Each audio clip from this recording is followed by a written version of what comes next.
Астарлы ақиқат жабылама. Дина Төлепберген тағы да тосын мәлімдеме жасады.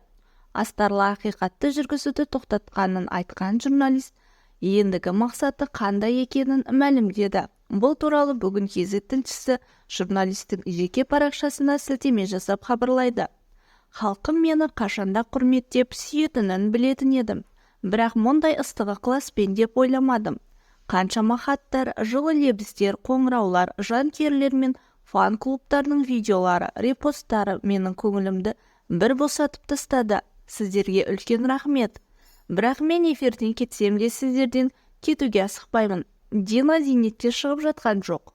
Көп көрерменім несіне жасырайын, тіпті журналистер астарлы ақиқат жабылды деп жар салуда.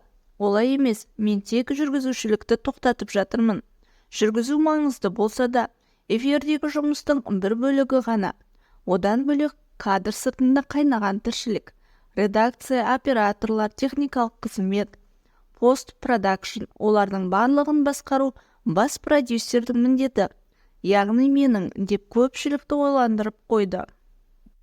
Бағдарлама экранға шыққалы қандай жетістікке жеткені туралы.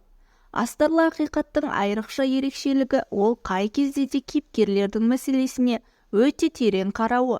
Біз олардың оқиғасын баяндап қана қоймай, мәселесін шешу үшін қолдан келгеннің бәрін жасадық. Жоғары органдарға бума-бума хат жолдадық. Архивтерді ақтардық. Әлеуметтік жәрдемақы алу үшін құжаттарды жинадық. Тіпті психологиялық қолдау көрсеттік. Есімде, тіпті бір кейіпкердің балалары мен журналистерім бір апта бойы сабағын тапсырмасын орындады.